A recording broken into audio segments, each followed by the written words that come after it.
Movie के start होते ही Iraq की एक सिटी जिसका नाम हाटरा होता है उसे दिखाया जाता है। वहाँ पर मुख्तलिफ चीजों की खोज के लिए खुदाई हो रही है और वहाँ पर एक फादर मैरिन को दिखाया जाता है। फादर मैरिन भी बाकी लोगों के साथ खुदाई कर रही होती है। खुदाई के दौरान उन्हें एक एम्यूलेट यानी तावीज मिलता है और वो तावीज शैतान पेजुजू का होता है। पेजुजू असल में एक बहुत पावरफुल शैतान है जो गर्मियों के मौसम में गर्मी और सूखापन और बारिश के दिनों में टिड्डियों का बहुत बड़ा तूफान लेकर आता है और ये टिड्डियाँ लाखों की तादाद में होती और ये सारी टिड्डियाँ फसलों पर हमला करके उन्हें तबाह बर्बाद कर देती और इसके बहुत बुरे असरात पड़ते यानी खाने पीने की चीजों की किल्लत हो जाती है, लोग भूख से मरने लगते और सबसे बुरा नतीजा ये कि गुर्बत बहुत ज्यादा बढ़ जाती। साथ में मैं ये भी बता दूं कि पेजुजू का एक बहुत बड़ा दुश्मन जिसका नाम लमेस्टू है और लमेस्टू कोई और नहीं बल्कि वो भी एक शैतान है और लमेस्टू जो बुरा काम करता है वो ये है कि वो मदर और उसके बच्चों को नुकसान पहुंचाता है और बच्चों को उनकी मदर से छीन लेता है और फिर उनका खून पी लेता है और इसीलिए ये लोग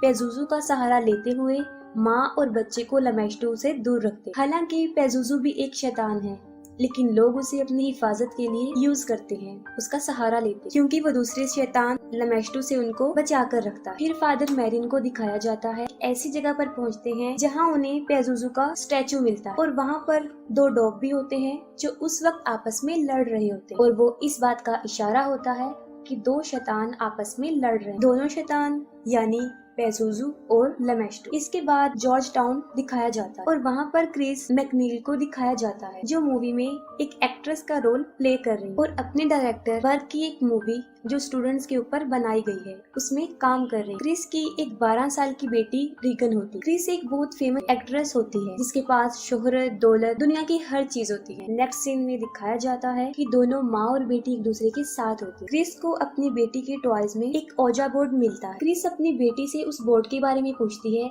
जिस पर वो जवाब देती है कि मैं अक्सर इससे खेलती हूँ। क्रिस उसे कहती है कि ये गेम अकेले खेलने वाली नहीं है जिस पर वो जवाब देती है कि मैं इस गेम को अकेली नहीं खेलती, मेरे साथ कैप्टन होडी भी इस गेम को खेलते। क्रिस उसे कहती है कि चलो अब हम दोनों खेलते हैं और तुम मुझे बताना कि इसे कैसे खेला जाता है। और जब वो खेलने के लिए उस बोर्ड के पास जाती है तो वो खुद ब खुद उससे कहीं दूर चला जाता है। इस चीज को क्रिस मजाक में लेती है और वो मजाक में अपनी बेटी से कहती है कि मुझे ऐसा लग रहा है कि तुम मेरे साथ ओजा बोर्ड नहीं खेलना चाहती। इस पर उसकी बेटी उसे जवाब देती है कि मैं नहीं, कैप्टन हाउडी ये चाहते हैं कि तुम इस गेम को ना खेलो। क्रिस उसकी इस बात को सीरियस नहीं लेती और मजाक समझती। फिर दिखाया जाता है कि क्रिस सो रही होती है और उसके पास किसी की कॉल आती है, तब वो जाग जाती है। क्रिस देखती है कि उसकी बेटी भी उसके साथ सो रही है जिसकी वजह से वो उससे पूछती हो कि तुम यहाँ पर क्यों सो रही हो और उसकी बेटी जवाब देती है कि मेरा बेड हिल रहा था और इसी वजह से मेरे लिए उसके ऊपर सोना मुश्किल था। क्रिस इस बात पर ज्यादा ध्यान नहीं देती और रूम से बाहर चली जाती है। क्रिस को लॉफ्ट रूम से कुछ आवाजें सुनाई देती और ये आवाजें वो पहले भी सुनती रहती थी। वो अपर फ्लोर पर जाकर देखती है लेकिन वहाँ पर उसे कुछ भी नजर नहीं आता। अगले दिन क्रिस रीगन को एक डॉक्टर के पास लेकर जाती है और जब डॉक्टर उसका चेकअप कर रहा होता है तब वो डॉक्टर के साथ बहुत मिसबिहेव करती है और उसे काफी बुरा भला कहती है। डॉक्टर क्रिस को बताते हैं कि उसकी बेटी को नर्व प्रॉब्लम हो गई है जिसकी वजह से उसका टोन हाइपर हो गया है और अब उसे ज्यादा गुस्सा आता और आगे जाके ये चीज डिप्रेशन में बदल जाती, जिस पर क्रिस डॉक्टर को बताती है कि उसकी बेटी को किसी किस्म की भी कोई प्रॉब्लम नहीं है। जिस पर डॉक्टर उसे कहता है कि रीगन के फादर उसके साथ नहीं रहते और ना ही कभी उन्होंने इसके साथ कांटेक्ट किया है, शायद यही वजह हो सकती है जिसकी वजह से वो टेंशन में है। इसके बाद फादर कैरिस को दिखाया जाता है। फादर कैरिस की मदर को उसके भाई किसी मेंटल हॉस्पिटल में एडमिट करवा देता है और इस बात को लेकर कैरिस की मदर बहुत ज्यादा सैड हो जाती है। उनकी मदर एक बूढ़ी औरत होती है जिनका पाँव फ्रैक्चर होता है और वो किसी भी डॉक्टर को अपना ट्रीटमेंट करने नहीं दे रही है और उन्हें यहाँ पर एडमिट करवाने की वजह भी यही होती है।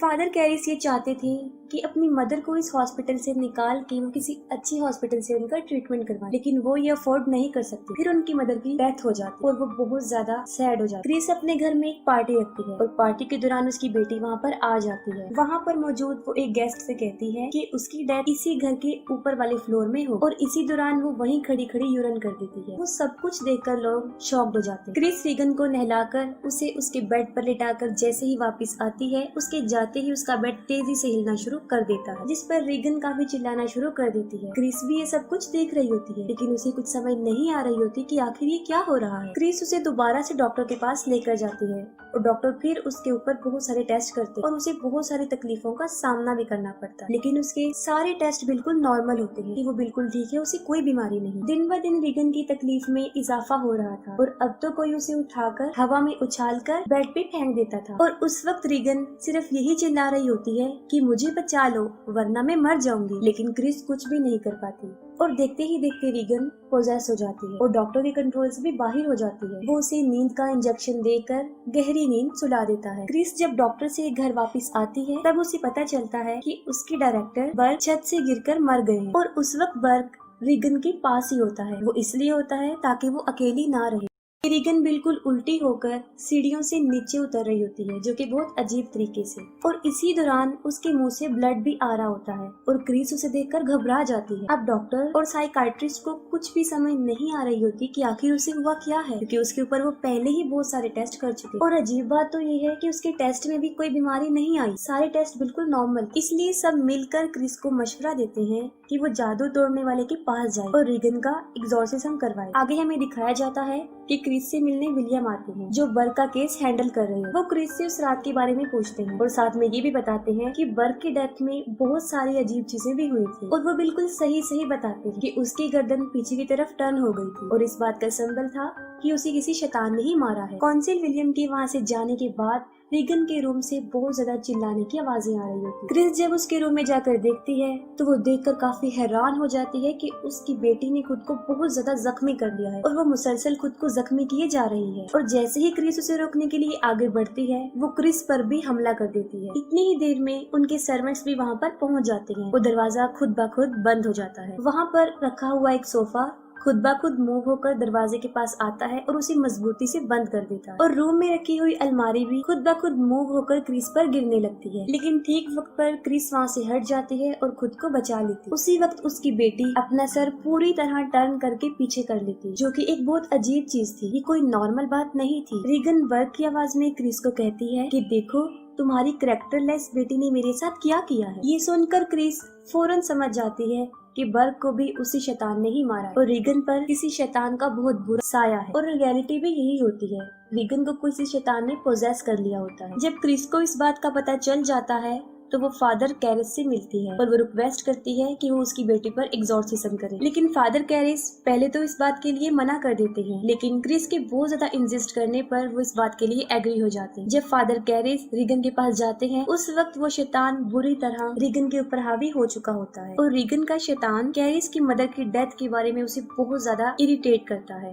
वो सोचता है कि रीगन को मेरी मदर की डेथ के बारे में कुछ भी नहीं पता था और उसने बिल्कुल सही बताया है, तो उसे इस बात का यकीन हो जाता है कि क्रिस बिल्कुल ठीक कह रही है। लेकिन यहाँ पर मसला ये था कि एग्जॉर्सिज्म के लिए चर्च से परमिशन लेना पड़ती है, जिसके लिए चर्च को ये प्रूफ देना होता है कि जिसके ऊपर एग्जॉर्सिज्म करने वाले हैं उसके ऊपर वाकई किसी शैतान का साया है। रीगन की बॉडी पर ये भी लिखा होता है हेल्प। रीगन की कुछ बातों का कैप्चर होना और क्रिस का फादर कैरिस को ये बताना कि बर्क की डेथ भी ऐसे ही हुई है। ये जानते ही फादर कैरिस को इस बात पर मुकम्मल यकीन आ जाता है कि वाकई रीगन को किसी शैतान ने पोजेस कर लिया है। फादर कैरिस रीगन की रिकॉर्ड की हुई आवाज को सुनते हैं और उस रिकॉर्डिंग में वो फादर मैरिन का भी नाम ले रही होती है। दूसरी तरफ फादर कैरिस चर्च से एग्जॉर्सिज्म करने की परमिशन तो ले लेते हैं, लेकिन चर्च उनके साथ किसी एक्सपीरियंस फादर यानी जिन्होंने पहले भी एग्जॉर्सिज्म कर लिया है उन्हें साथ भेजने का डिसीजन लेते हैं और यहाँ पर चर्च फादर कैरिस के साथ फादर मैरिन को ही भेजते हैं।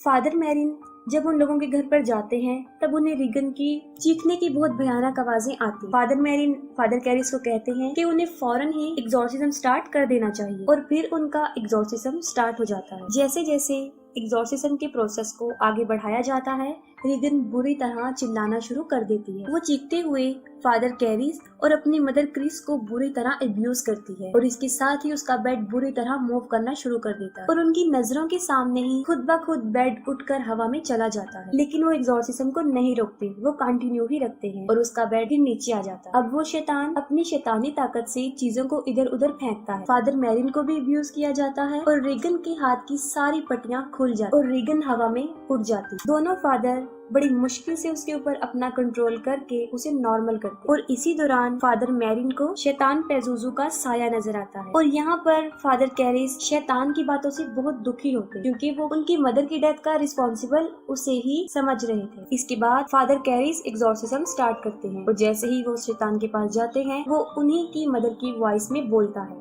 और वो एक बार फिर ये ब्लेम करता है कि उनकी मदर को उन्होंने ही मारा है। और उसी दौरान फादर कैरिस अपने आप पर कंट्रोल नहीं कर पाते। फादर मैरिन उन्हें कहते हैं कि वो यहाँ से फिलहाल बाहर चले जाएं और फादर मैरिन अकेले ही एग्जॉर्सिज्म पूरा कर। कुछ टाइम गुजर जाने के बाद फादर कैरिस दोबारा रीगन के रूम में आते हैं। तब वो देखकर हैरान हो जाते हैं कि उस शैतान ने फादर मैरिन को भी मार डाला। ये देखकर फादर कैरिस को बहुत गुस्सा आता है और वो शैतान को कहते हैं कि वो रीगन को छोड़कर उनकी बॉडी में आ जाए और वो शैतान ऐसा ही करता है। वो रीगन की बॉडी को छोड़कर फादर कैरिस की बॉडी में चला जाता है। तभी फादर कैरिस उस शैतान के मिशन को रोकने के लिए अपनी जिंदगी को ही सेक्रीफाइस कर देते और उस रूम की खिड़की से कूद जाते हैं। उनके नीचे गिरते ही बहुत सारे लोग वहाँ पर जमा हो जाते हैं। तभी फादर कैरिस के दोस्त भी वहाँ पर आ जाते हैं और फादर कैरिस की इस दुनिया को छोड़ जाने में उनकी हेल्प करते हैं। रीगन अब बिल्कुल नॉर्मल हालत में आ जाती और वो सब कुछ भूल चुकी होती है। उसे अपनी पुरानी कोई भी बात याद नहीं होती।